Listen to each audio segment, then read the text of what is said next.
नमस्कार दोस्तों, स्वागत है टुडे हरियाणा पर आपका। मैं राजेंद्र कौशल इस समय पहुंचा हूं कैथल में।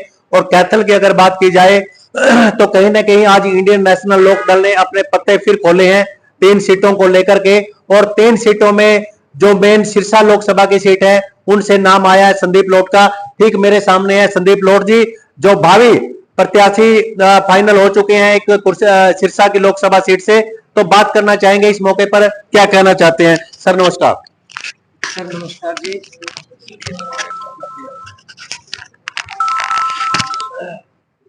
तो संदीप जी, मैं सबसे पहले तो आपको बधाई देता हूं कि अभय सिंह जी ने आपको एक सिरसा से लोकसभा प्रत्याशी बनाया है और खास करके एक वाल्मीकि समाज को बहुत बड़ा एक मान सम्मान दिया है। तो सर क्या कहना चाहेंगे? सबसे पहले तो मैं आपको नमस्कार करता हूं और आपके सभी दर्शकों को नमस्कार करता हूं।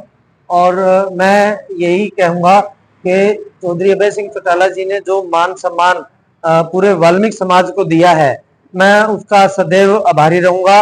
और मैं मेरी तरफ से जितना मैं अपनी पूरी ताकत लगा के इलेक्शन लड़ूंगा और जीत दर्ज करके उनकी झोली में ये सीट को डालूंगा।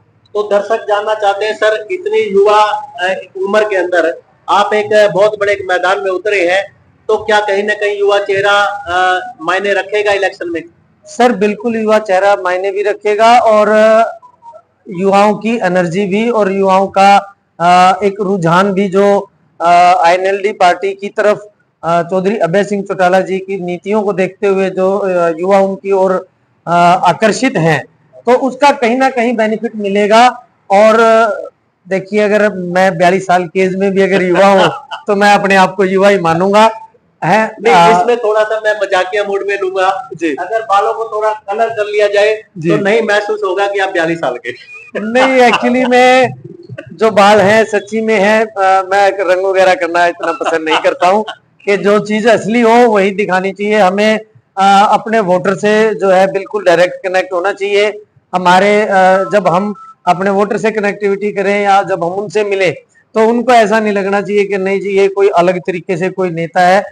ये लगना चाहिए कि नहीं, बिल्कुल हमारे जैसा एक हमारा अपना भाई हमारे बीच में आया है और उनको अपनापन महसूस होना चाहिए। तो संदीप जी, मैं लास्ट सवाल आपसे करूंगा जी। खास करके हरियाणा की हमने बात कर ली, अभय सिंह चौटाला जी की बात कर ली जी। सिरसा की मैं बात करूंगा कि सिरसा की जनता के लिए, क्योंकि अब आपकी प्यारी जनता और भी ज्यादा चाहने वाली बनेगी, तो अपनी जनता के लिए क्या संदेश देंगे? मैं सभी को आपके माध्यम से यही संदेश देना चाहूंगा कि अपना पूर्ण आशीर्वाद मुझ पे बनाए और मुझे इस प्रदेश में, इस पूरे देश की जो सबसे बड़ी पंचायत है जिसे संसद किया जाता है, वहां पर मुझे पहुंचाएं। और मैं निरंतर अपने स्तर पर जो मैं काम कर सकूंगा, जो मैं हर एक वर्ग की सेवा कर सकूंगा, चाहे युवा वर्ग हो, चाहे महिला वर्ग हो, चाहे हम मीडियम एज के, मिडिल एज के हों, चाहे बुजुर्ग हो, तो सभी के लिए कुछ ना कुछ नया करने का मेरा रुझान रहेगा। मैं खेलों के लिए बड़ा आकर्षित रहता हूं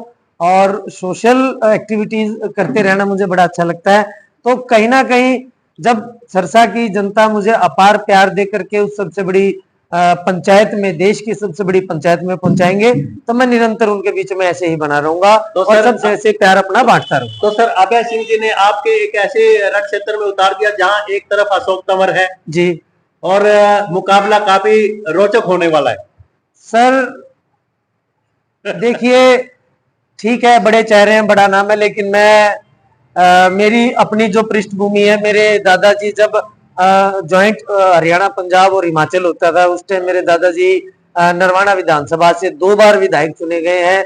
पहली बार वो कांग्रेस पार्टी से थे, अगली बार उनकी टिकट कट गई, कोई बात नहीं, लेकिन वो निर्दलीय लड़े, हारे, लेकिन तीसरी बार फिर वो मैदान में आए, निर्दलीय लड़े और नरवाना की जनता ने जो अपार प्यार प्रेम दे करके उन्हें विधानसभा में पहुंचाने का काम किया था।